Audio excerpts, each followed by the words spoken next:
की गई समस्याओं को लेकर डीएम के नाम खंड विकास अधिकारी के नाम सौंपा ज्ञापन। बता दें कि इटिया थोक में सीटू के द्वारा इटिया थोक विकास खंड मुख्यालय पर आंगनबाड़ी कार्यकर्तियों, सहायिका व मिनी आंगनबाड़ी कार्यकर्तियों की एक विशेष बैठक आयोजित की गई, जिसमें आंगनबाड़ी सेवानिवृत्त की मृत्यु को सुप्रीम कोर्ट के आदेशानुसार ग्रेच्युटी का लाभ दिलाया जाए, आंगनबाड़ी केंद्रों पर लाभार्थी के सापेक्ष खाद्यान्न उपलब्ध कराया जाए व स्वयं सहायता समूह से प्राप्त रसीद उपलब्ध कराया जाए। शिक्षा विभाग में कायाकल्प योजना के अंतर्गत आंगनबाड़ी केंद्र की मरम्मत कराकर रंगाई पुताई कराई जाए। आंगनबाड़ी केंद्रों पर आने वाले समूह को ढुलाई का भुगतान कराया जाए। समूह से नियुक्त मेटों को तत्काल रोजगार उपलब्ध कराया जाए। जनपद स्तर पर प्रत्येक विकास खंड में समूहों को झंडा सिलाई का कार्य कर काफी घोटाला विभाग से किया गया, जिसकी समस्त जिम्मेदारी शासन और प्रशासन की होगी। यह बातें सीटू के संयोजक मंडल देवी पाटन मंडल दिलीप शुक्ल ने कही। उन्होंने अपने संबोधन में बताया कि विभिन्न मांगों को लेकर डीएम गोंडा के नाम ज्ञापन खंड विकास अधिकारी को सौंपा गया है। यदि शीघ्र ही इन मांगों को पूरा नहीं किया गया तो 14 नवंबर को डीएम कार्यालय के सामने प्रदर्शन किया जाएगा, जिसकी समस्त जिम्मेदारी शासन और प्रशासन की होगी। इस अवसर पर जिला उपाध्यक्ष गिरजावती, अर्चना द्विवेदी, सुंदर पति, रेखा सैनी, कृपावती मौर्य, राधा देवी, पूनम शुक्ला, मंजू देवी, विमला लक्ष्मी देवी सहित कई आंगनबाड़ी कार्यकर्त्री व सहायिका उपस्थित रही। देखिए पवन कुमार द्विवेदी की रिपोर्ट। क्या नाम है श्रीमान जी आपका? मैं दिलीप शुक्ला, स्कीम वर्कर समन्वय समिति संबद्ध centre of Indian trade union का देवी पाटन मंडल का संयोजक। मैं आज इटिया थोक विकास खंड में जो पहले से सवाल चल रहे हैं उनको लेकर के आया हूं, जिसका मांग पत्र माननीय जिलाधिकारी महोदय को संबोधित हमारा तैयार हो रहा है, जो बीडीओ साहब इटिया थोक के माध्यम से दिया जाना है।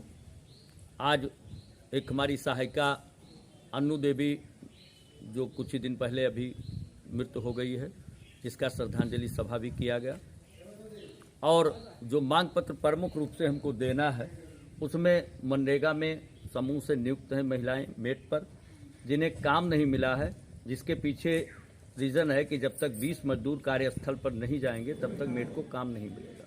इसको समाप्त करते हुए जितनी भी नियुक्त महिलाएं हैं जो मेट पर काम करने के इच्छुक हैं उन्हें काम दिया जाए और वाजिब दाम दिया जाए।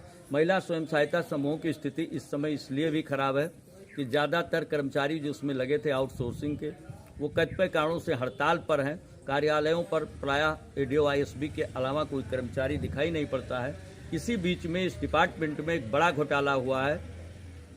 उसमें 15 अगस्त को झंडा आपूर्ति के लिए ये आदेश हुआ माननीय मुख्यमंत्री योगी जी का कि जो महिलाएं झंडा सिलेंगी समूह की, उन्हें 27 रुपया प्रति झंडा के हिसाब से मेहनताना के रूप में मिलेगा। लेकिन यहाँ एक बड़ा रैकेट जो प्रदेश से लेकर जिला और ब्लॉक स्तर पर अपना अभियान चलाकर कुछ चुनिंदा समूहों से पहले एडवांस पैसा लेकर झंडा उनको दे दिया गया। उन्होंने झंडा जितना आपूर्ति करना चाहिए आपूर्ति भी नहीं किया, कम झंडा आपूर्ति किया, लेकिन भुगतान ज़्यादा झंडा पर लिया गया। गांव पंचायत के जनप्रतिनिधियों को भी कम झंडा दिया गया, जिसका बहुत उदाहरण हम लोगों के पास है। और उस झंडा भुगतान में खेल हुआ कि जिस समूह को काम दिया गया उसमें ज़्यादातर महिलाएं ऐसी हैं जो सुई में धागा नहीं डाल सकती हैं, उन्हें सिलाई की जिम्मेदारी मिली।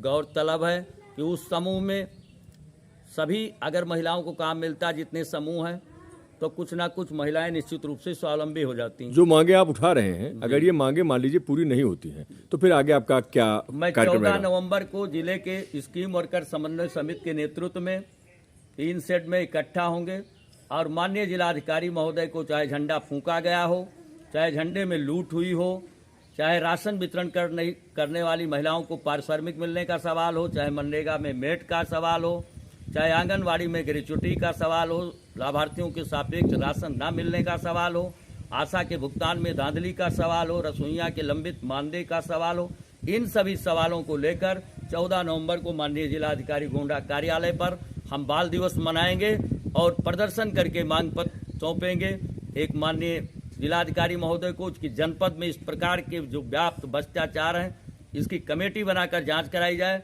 और माननीय मुख्यमंत्री महोदय उत्तर प्रदेश शासन को देंगे कि आपके इस प्रकार के शासन काल में जो अच्छा शासन माना जाता था, लोग अच्छी सरकार मानते हैं, उस पे इतने भ्रष्टाचारी कैसे आज कार्रवाई से वंचित हैं, इस पर भी कार्रवाई करें। इस मुद्दे को हम जोरदार ढंग से स्कीम वर्कर समन्वय समिति संबद्ध सीटू की तरफ से उठाएंगे।